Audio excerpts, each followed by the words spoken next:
अस्सलामु अलैकुम वरहमतुल्लाहि वबरकातुहू। बिस्मिल्लाहिर्रहमानिर्रहीम नहमदुहु व नुसल्ली अला रसूलिहिल करीम व अला आलिहि व अस्हाबिहि अजमाइन अम्मा बाद। मोहतरम भाइयों, बुजुर्गों, दोस्तों, ये मेरा मैसेज मदारिस से फ़ारिग़ होने वाले तमाम उलमा के नाम और जो फ़ारिग़ हो चुके हैं उनके नाम और ऐसे उलमा, ऐसे अइम्मा जो इस पूरे मैसेज को सुनना चाहते हैं ताकि उनको भी इससे कुछ रहबरी मिले तो बिल्कुल वो भी सुन सकते हैं। लेकिन स्पेशली जो हमारे नए फ़ारिग़ीन और नए फ़ारिग़ होने वाले उलमा हैं उनके नाम ये मेरा पैगाम है, जिस पैगाम के अंदर आज मैं आपको बताने वाला हूँ कि आपको डरने और घबराने की कोई ज़रूरत नहीं है अपने मुस्तक़बिल को लेकर कि मैं मदरसे से फ़ारिग़ हो जाऊंगा तो पता नहीं मुझे किसी मदरसे में नौकरी मिलती है पढ़ाने के लिए या मुझे भी चंदा करने के लिए निकलना पड़ेगा और मस्जिद की इमामत मिलती है तो पता नहीं मेरे साथ में क्या होगा क्या नहीं होगा।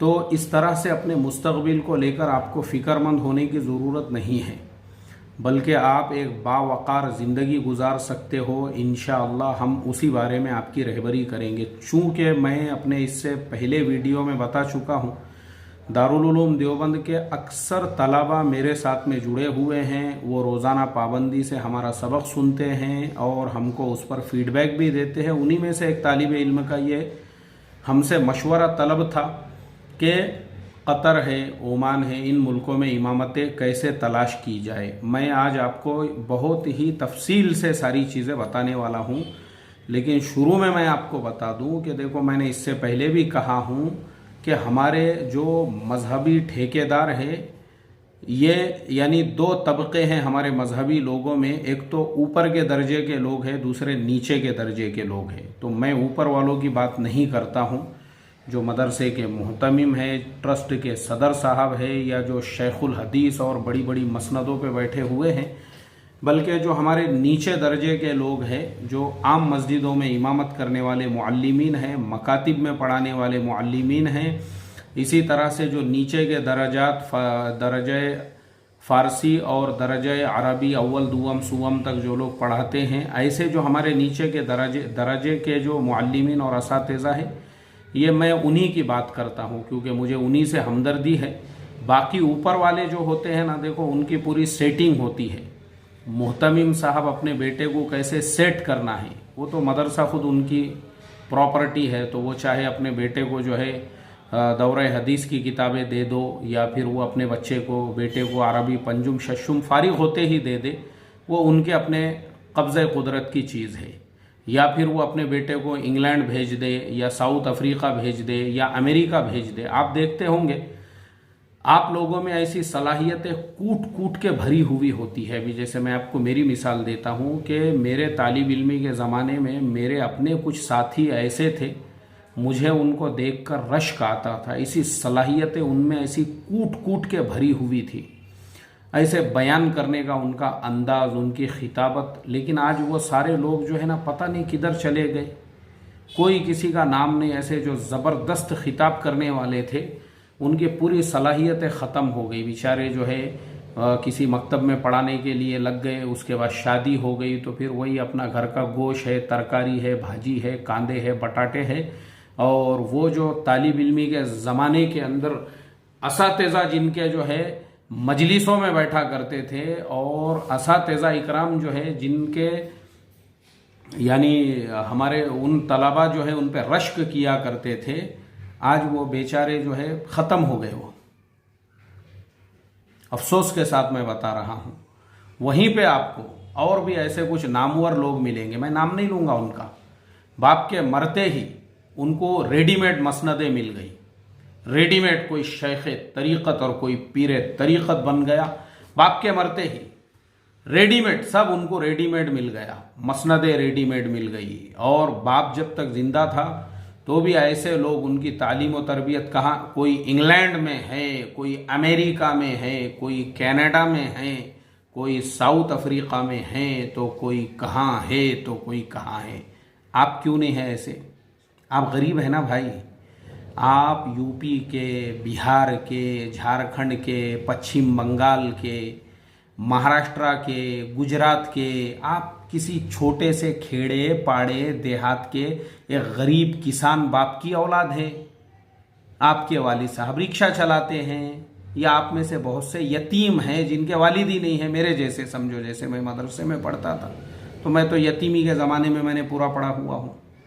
तो हमसे क्या लेना देना है, हमारी सलाहियत है, क्योंकि हमारे साथ में जो है ना सिफारिशें नहीं लगी हुई है, नाम नहीं लगे हुए हैं, जिनके साथ नाम लगे हुए हैं। तो ऐसे ही आज भी आप देखना बहुत सारे लोग जो आज मार्केट में आए हुए हैं, जिनमें से कई अकाबिर बन गए हुए हैं, कई पीर तरीक़त बन गए हुए, कई शेख तरीक़त बन गए हुए हैं, कोई बैठे बैठे है कि उनको सदारतें मिल गई हुई है, वजारतें मिल गई हुई है। इन सब के पीछे जो है ना भाई बड़े बड़े नाम हैं इनके बापों के, और उन्होंने अपने बेटों को सेट किया। हमको कौन सेट करने वाला है? तो अब हमारी सलाहियतें कहाँ लग गई, हम फारिग होने के पहले ही परेशान हो गए, यार मुझे इमामत मिलती क्या नहीं, यार मुझे मदरसे में तदरीस मिलती क्या नहीं, हम इसी में परेशान हो गए।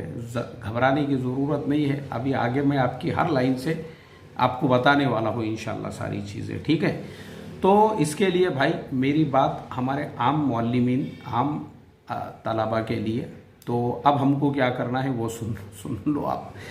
मैंने उस दिन भी बताया और आज भी बोलता हूँ, जितने हमारे बच्चे जो मदारिस में पढ़ रहे हैं, चाहे दारुल उलूम देवबंद हो, मज़ाहिर उलूम हो, चाहे नदवा हो, शाही मुरादाबाद हो, और मगरिबी यूपी के मुरादाबाद वगैरह में जितने मदारिस है ना, मुजफ्फरनगर ज़िले में ये सब, खतौली और जलालाबाद वगैरह के अंदर जहाँ पे जो है दौरे हदीस तक की तालीम होती है, वहाँ के हो, या फिर महाराष्ट्र में जामिया इस्लामिया इशाअतुल उलूम मक्कल कुआं के फ़ारिगीन हो, या इसी तरह से जो है और महाराष्ट्र में दौरे हदीस कहाँ होता है वहाँ के फ़ारिगीन हो, गुजरात के अंदर जो है, गुजरात में तो तकरीबन हर जगह दौरे हदीस है, तो गुजरात के फ़ारिगीन हो, MP है वहाँ पे भी बड़े बड़े मदारिस हैं, वहाँ के फ़ारिगीन हो, राजस्थान है वहाँ के फ़ारिगीन हो, कहीं के भी आप फ़ारिगीन हो, आप अभी से अपने तालिब इल्मी के ज़माने से ही एक तो अरबी तकल्लुम और दूसरे अंग्रेज़ी,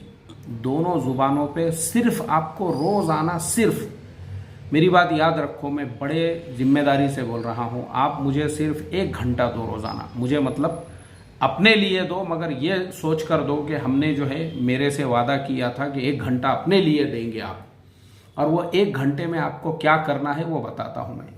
वो 1 घंटे में अरबी तकल्लुम अगर आपको सीखना है तो आजकल देखो ये यूट्यूब है, यूट्यूब के ऊपर हमारे ही उलामा ने, हमारे इंडिया के ही उलामा ने बहुत से बेचारे अरबी तकल्लुम के जो ग्रामर्स है, यानी आज जो अरबी ज़ुबान में बात करते हैं ना, वैसे ग्रामर्स और वो तकल्लुम का तरीक़ा आपको सिखाया हुआ है, तो वो आपको सीखना है सिर्फ आधा घंटा। मैंने बोला ना 1 घंटा दो, 1 घंटे में से आधा घंटा आपको अरबी के लिए देना है और दूसरा आधा घंटा आपको देना है अंग्रेज़ी के लिए।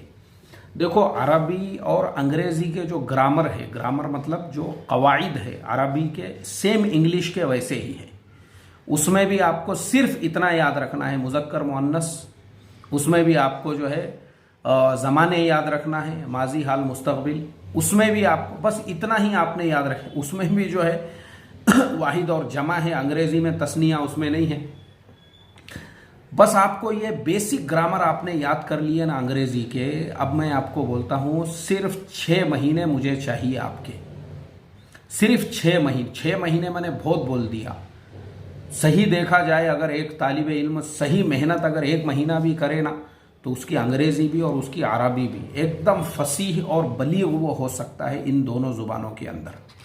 बस अब आपको अपना मुस्तकबिल संवारना है। देखो मैंने क्या बोला आपको, एक तो वो 6000 वाला इमाम है, कौन सा, मेरा साथी जो मैंने बोला ना अभी खेड़े गांव में मिला था मुझे, और गारीगार, वो बेचारा इमामत के साथ गारीगार बेच रहा है। या वैसा इमाम बनने का है, या मैं अभी कतर जाकर आया हूँ, तो कतर के अंदर मैं शेख मुद्दस्सिर नदवी अल अजहरी, बिहार के एक छोटे से देहात के रहने वाले, माशाल्लाह उन्होंने अपने तालिब इल्मी के ज़माने में झोंक दी अपने आप को अरबी तकल्लुम में और अंग्रेज़ी में, और फिर वो जो है नदवा से पहुँचे जामियातुल अज़हर मिस्र, और 4-5 साल वहाँ पे रहे, और उसी ज़माने में उन्होंने कतर में जो है अप्लाई किए, कतर गवर्नमेंट ने उनको हाथों हाथ बुला ली। क्यों? सलाहियतें चाहिए ना उनको, सलाहियतें। मैंने अपने पिछले वीडियो में भी बोला, देखो ये अरब मुल्कों में सलाहियतें आपके अंदर होंगी ना, तो ये सारे मुल्कों में आपका अरबी में इंटरव्यू लेते हैं, वो आपका अंग्रेज़ी देखते हैं। ये दोनों ज़ुबानों पे आप फसी और बलीग है, खलास। तो यहाँ अभी मेहनत का टाइम है, इस टाइम पे मेहनत करो तो फल आपको मिलेगा, नहीं तो आप फिर वही अपना जो इंडियन जो स्टाइल है, अपना आला हमदू आलम तारा, वो वहाँ पे नहीं चलने वाला है। तो क़िरत पे भी मेहनत करना है आपको। वो क़िरत में तो आप दरसी औकात में कर सकते हो। तो वो आज देखो शेख मुद्दसिर अल अज़हरी जो है, नदवी अल अज़हरी जो है, अभी मैं क्या बोलूँ आपको, उनका मकान इतना बड़ा है कतर के अंदर, जिसमें बच्चे जो है ना पूरा क्रिकेट खेल सकते हैं। एक कमरा उन्होंने मुझे खुद इतना बड़ा दे दिए थे, कम से कम मैं बोलता हूँ इधर से 20 फीट, इधर से पूरा लाइब्रेरी, पूरा कुतुब खाना था वो उनका।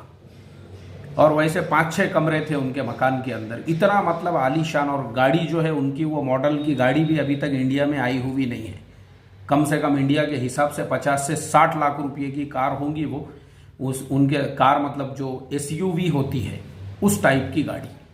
अल्लाह ने वो मकाम और मर्तबे पे काये से पहुंचाया अपने मेहनतों की बुनियाद पर, और अल्लाह से मांगते भी रहे हम। अब फिर दूसरे हमारे मुफ्ती फौजान साहब मुरुड़कर, हमारे महाराष्ट्र में जो है मुरुड़, आप लोगों ने सुने होंगे, एक किला है वहाँ पे, जलजीरा क्या नाम है पता नहीं वो किले का, मुरुड़ का जलजीरा जो किला है, मुरुड़, मुफ्ती फौजान साहब मुरुड़कर और हज़रत मौलाना अल्तमश साहब अंतुले, ये दोनों भी हमारे अपने इसी माशाअल्लाह वहाँ पे क्या कर रहे हैं।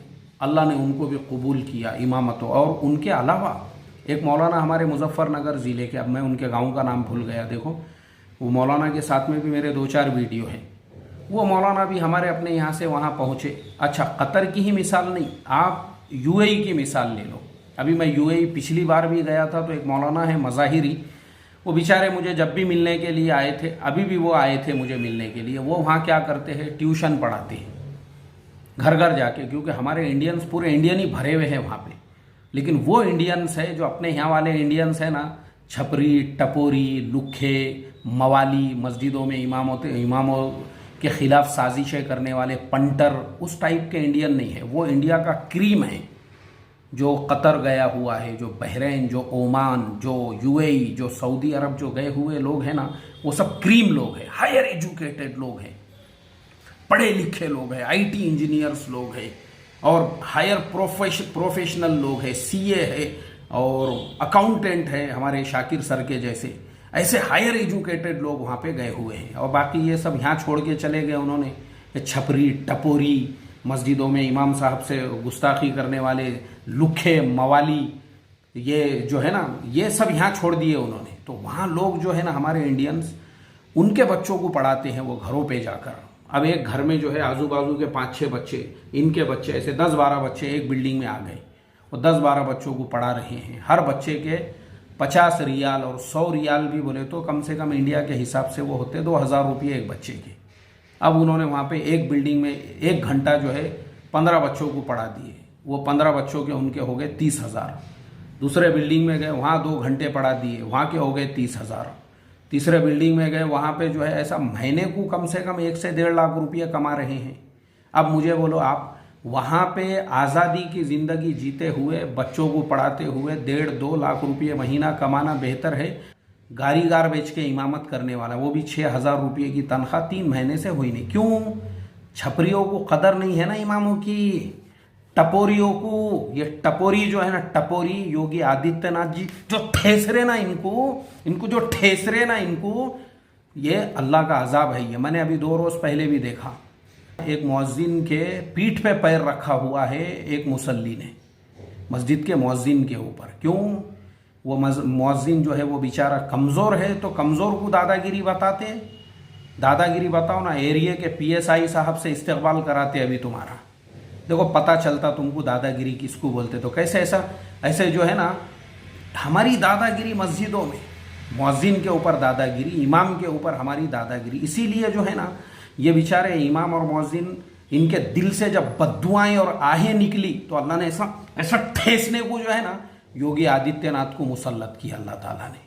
ये जो योगी जी है ना, ये अल्लाह की तरफ से भेजे हुए हैं, ये सीधा करने के वास्ते गुंडों को, मवालियों को, टपोरियों को, छपरियों को इनके इनकाउंटर करने के वास्ते में, इनको कुत्तों के जैसा झोड़पने के वास्ते, इनको नंगा करके इनकी ढूंगन सेकने के वास्ते में डांडू से जो है पूरी हरी पीली लाल उदी नीली करके, जो अभी कई लोगों के इनकाउंटर हुए ना, जर्रा बराबर गम नहीं करना आपने उसके ऊपर, याद रखो।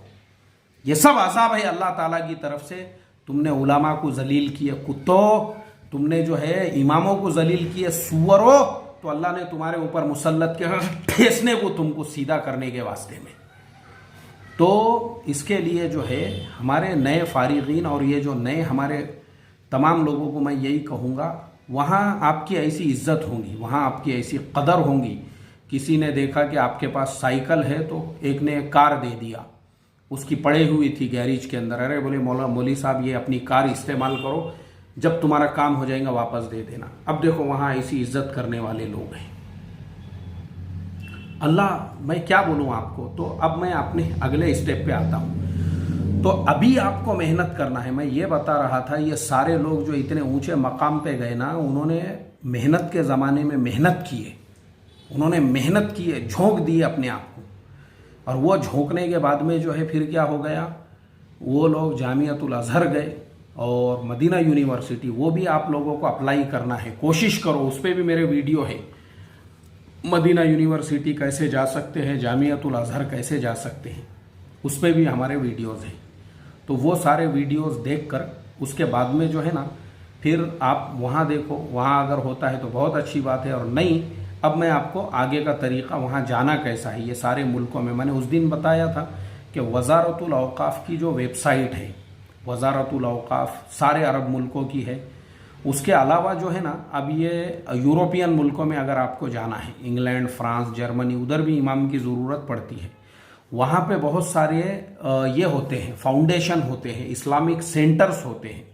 आप वो इस्लामिक सेंटरों में अप्लाई करो। अमेरिका में बहुत से इस्लामिक सेंटर है, उनमें अप्लाई करो, जो जो मुल्कों में वहाँ इस्लामिक सेंटर। और पहले यूट्यूब पे एक वीडियो देखो जिसमें होता है कि भाई अपना रिज्यूमे कैसा बनाने का है, उसके हिसाब से अपना रिज्यूमे बनाओ और उसके हिसाब से ये सारे मुल्कों में आप अप्लाई करो। तो उसमें अपना प्रॉपर मोबाइल नंबर डालो, अपना ईमेल आईडी डालो, और उनका ईमेल जो भी आएगा उसको फ़ौरन रिस्पॉन्स देना भी सीखो। किसी का भी ईमेल आया उसको प्रॉपरली रिस्पॉन्स दो। किसी का भी मतलब पहले देखो कि वो आपने जिनको ईमेल किए थे उन्हीं का है या दूसरे का है, नहीं तो ऐसे फालतू ईमेल आएंगे आपको, ठगने वाले भी बहुत सारे रहते, तो उनसे भी होशियार रहने का। और जो वेबसाइट पे अप्लाई करे उस पर भी चेक करने का, तो उसमें भी एक मैसेज का ऑप्शन होता है, वहाँ पे भी मैसेजेस वगैरह आ जाते हैं।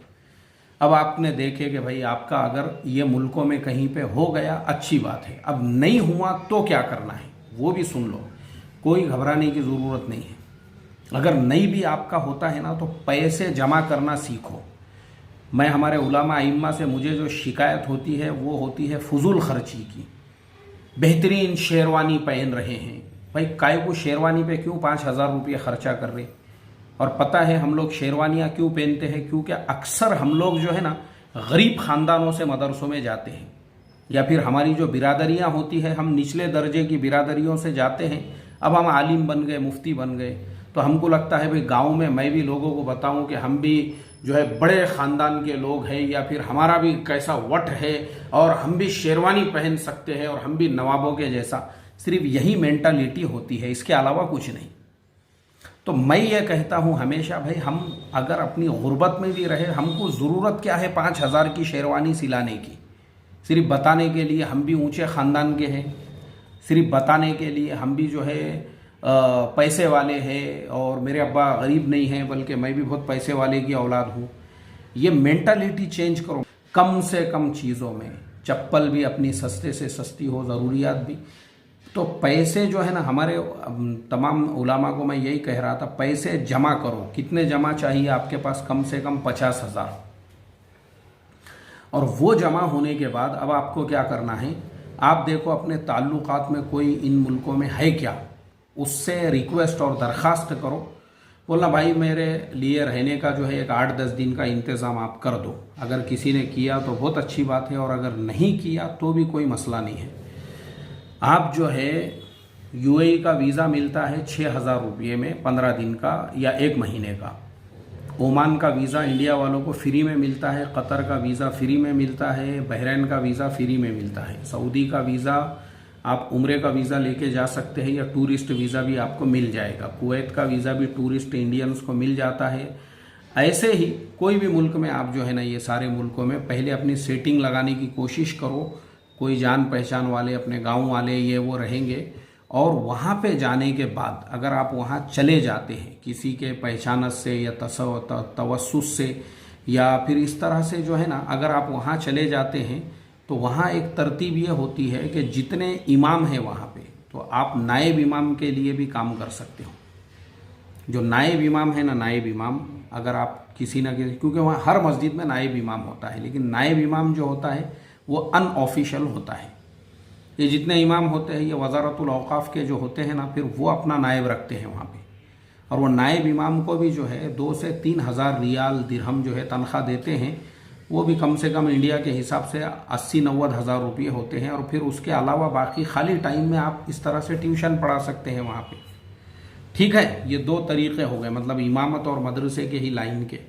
अब उसके अलावा तीसरा जो तरीक़ा है वो ये है कि मैंने जैसे आपको बताया, आप इंग्लिश में और अरबी में अच्छा उबूर हासिल कर लो। वो अगर आपको हासिल हो गया, उसके बाद कंपनियों में अप्लाई करो। इंडिया में भी मैंने बताया ना, गुड़गांव है, फरीदाबाद है, नोएडा है, गाज़ियाबाद है, यहाँ बहुत कंपनियाँ हैं। naukri.com पे जाओ, इंडीड के ऊपर जाओ, ये बहुत सारी इनके ऊपर मेरे वीडियो बने हुए हैं नौकरी कैसे तलाश करने का। वो हिसाब से आप देखो वो वीडियोस, और उन वीडियोस को देखकर आप ये सारे वेबसाइट्स पे अपने डिटेल्स डालो कि मुझे अरबी इंग्लिश दोनों ज़ुबानें आती है। और मदरसे की तालीम के साथ मैंने ये भी कहा था कि स्कूल का भी जो है ना, ग्रेजुएशन वगैरह आपने कर लिए तो अच्छा है, और अगर नहीं किए तो अब मैं आपको अगला स्टेप बताता हूँ। इंडिया में अब मजबूरी है आपकी, समझो कोई मस्जिद आपने पकड़ लिए, कोई मदरसा, तो वहाँ पढ़ाते पढ़ाते फिर अब क्या करो, इंडिया में बहुत सारे यूनिवर्सिटीज़ में मदरसों की जो डिग्रियां हैं, जैसे दारुल उलूम देवबंद है, नदवा है, शाही मुरादाबाद है, और मुझे नहीं मालूम है, बाकी आप तहकीक कर सकते हैं। जो बड़ी बड़ी यूनिवर्सिटीज़ है वहाँ पे वो खुद बीए का दर्जा रखती है। उसके बाद अब आपको 2 साल देना है एमए अरबी के लिए, क्योंकि आपके पास कॉलेज या यूनिवर्सिटी की डिग्री ज़रूरी है। ये हमारे मदरसों की डिग्रियों को कोई नहीं मानता है, ये याद रखो मेरी बात। तो कॉलेज या यूनिवर्सिटी की डिग्री लेने के लिए मदरसे के डिग्री का इस्तेमाल करो। आपने मदरसे को 15 साल 10 साल दिए हुए हैं, तो वो सनद का इस्तेमाल होना चाहिए आप, तो उसका इस्तेमाल करने का कॉलेज और यूनिवर्सिटी की डिग्री लेने के लिए, और कॉलेज और यूनिवर्सिटी में एमए कर लो। और जैसे ही आपको एमए की डिग्री मिल जाएंगी, उसके बाद में फिर आप जो है ना, उसके बाद डीएड कर सकते, बीएड, और उसके फ़ौरन बाद आप जो है ना ये सारे मुल्कों में अप्लाई कर सकते। मैं आपको बता रहा हूँ, इंडिया में ही अगर आपको अच्छी जॉब मिल गई तो 1 लाख से 1.5 लाख रुपये महीने यहीं मिलेंगे आपको। शुरुआत 30,000 रुपये से तो खाली शुरुआत होती है उसकी, फिर हर 3 महीने में तनख्वाह बढ़ते रहती है इस तरीके से। अब मैं आखिरी में जो है ना एक बहुत अहम मुद्दे पे आ जाता हूँ, क्योंकि मेरा इरादा 15 मिनट में बात ख़त्म करने का था, 25 मिनट हो गए। अब बहुत सारे लोगों के जहन में ये बात आएंगी, और बहुत से आपको बोलेंगे भी ये इल्म को बेचना है, ये अपने आप को जलील करना है, और ये दुनियादारी है, और ये ऐसा है, और हमारे अकाबिर वैसे थे। ये सब बातें जो है ना इंतहाई दर्जे की गैर इस्लामी बातें हैं। देखो, मैं तबलीग वाला आदमी हूँ, और मुझे तबलीग में एक चीज़ बड़ी प्यारी लगती है। तबलीग का तीसरा नंबर है इल्म और ज़िक्र। उसमें से जो इल्म है उसका मकसद क्या है पता है आपको? हम हाल के अम्र को पहचानने वाले बने। बस ये एक जुमला आपको याद रखना है, यही पूरे इस्लाम का निचोड़ है। हाल का अम्र, हाल का अम्र, हाल का अम्र मतलब क्या है? आप जिस हालत जिस कंडीशन में हो उस वक्त आप अल्लाह के हुक्म उसने नबी के तरीक़े को याद रखो, बस मसला ख़त्म हो गया। ये जो सारी बातें आपको बताई जाती है ना, ये मुजाहिदा है, ये ऐसा, इन्होंने ऐसा कर दिए थे, जान लगा दिए थे। मैं सिर्फ आपको एक शेखुल हदीस साहब और एक गांव के अमीर साहब, बस दोनों का दो वाक़यात बता दूंगा, मसला ख़त्म अभी, यानी वो भी 1-2 मिनट में बता दूंगा। पहले शुरू शेखुल हदीस साहब, 50 साल तक उन्होंने बुखारी शरीफ पढ़ाई और उसके बाद में उनकी तबीयत बहुत ज़्यादा नासाज थी और मैं और मेरा एक साथी उनका शागिर्द है, उसने ही मुझे बोला चलो बोले यार अपन देखने को चलेंगे, हालांकि मेरे उस्ताद नहीं है वो। मैं गया उनको देखने के लिए। 50 साल पढ़ाए हुए शेखुल हदीस साहब को मैंने खुद चटाई पे देखा और हम इंतज़ार करते रहे कोई आएगा जाएगा, तो पता चला उनके बच्चे जो है ऑटो रिक्शा चलाते हैं और पता नहीं अब ऑटो रिक्शे वाले जो है वो कहाँ होते हैं, किस एरिए के अंदर होते हैं। मेरी आंखों में आंसू आ गए, आंसू। 50 साल जिसने अपनी ज़िंदगी दे दिया वो चटाई पे लेटा हुआ है, उसका कोई पुरसाने हाल नहीं है और उसके बच्चे ऑटो रिक्शा चला रहे हैं। हो गए शेखुल हदीस साहब। अब आते हैं अमीर साहब के ऊपर। एक ज़िले के अमीर साहब, तबलीग के वास्ते उन्होंने अपनी खेतियां लगा दी है, अपनी ज़िंदगी लगा दी है, अपना घर लगा दिए, सब लगा दिए बेचारों ने, और वो पूरे ज़िले को उन्होंने तबलीग पे खड़े कर दिया। और जो लोग उनकी वजह से तबलीग पे खड़े हुए वो प्लॉटिंग के धंधे करके करोड़ोंपति बन गए। उनके घर पे आज 5-5 कारें खड़ी हुई है, बंगलों में वो लोग रहते हैं। और वो अमीर साहब जिन्होंने कुर्बानियाँ दी है, मुजाहिदा किए, उनका क्या हाल है? उनका तो इंतकाल हो गया। उनके बच्चे क्या कर रहे फिर अभी? तो उनके बच्चे भंगार जमा करते हैं। समझ में आई बात आपको? एक तो भंगार जमा करते हैं का मतलब समझो आप, भंगार बेचते खरीदते नहीं हैं, जमा करते हैं। मेरे जुमले पे ध्यान दो आप। कोई पुरसाने हाल नहीं। ये दुनिया खुद गर्जों और मफाद परस्तों से भरी हुई है। हम मुसलमान हैं, हाँ ठीक है, हम आलिम दीन भी है, अच्छी बात है, हम हाफिज़ कुरान भी है। हम कौन सा आपको गांजा बेचने के लिए बोल रहे हैं, हाथ भट्टी की दारू की मशीन लगाने के लिए? हम भी आपको दीन का ही काम बोल रहे हैं ना, लेकिन दूसरे तरीक़े से, अपने वक़ार के साथ, अपनी इज्जत के साथ और अपनी फैमिलीज़ को का ख्याल रखते हुए करना है। ये ऐसा अंधाधुन नहीं वो शेखुल हदीस साहब की तरह से कि आज बच्चे रिक्शे चला रहे हैं, और ना ही वो आमिर साहब की तरह से पूरी ज़िंदगी उन्होंने लगा दी और ना अपने बाल बच्चों का किसी का सोचे और बच्चे भंगार जमा कर रहे। कोई पुरसाने हाल नहीं। हमको ऐसा नहीं भाई, इतने बड़े मुजाहिद हम नहीं हैं, इतनी बड़ी अजीमत वाले लोग। अपने को सबका सोचते हुए जो है ना, याद रखो ये हालात और ये औकात हमारे लिए अल्लाह का हुक्म क्या है, हाल के अम्र को पहचानना। बस हाल के अम्र को पहचानते हुए हम अपना काम करते रहे तो अल्लाह की ज़ात से मैं उम्मीद करता हूँ इंशाअल्लाह हमारे नौजवान उलामा पुरवक़ार ज़िंदगी गुजारेंगे, किसी के सामने हाथ फैलाने के मोहताज नहीं रहेंगे इंशाअल्लाह। अल्लाह ताला हम तमाम को अमल की तौफीक अता फरमाए। कोई बात नहीं समझ में आई होगी नीचे कमेंट करो, उस पर भी वीडियो बना के डालूंगा मैं। अस्सलामु अलैकुम व रहमतुल्लाहि व बरकातहू।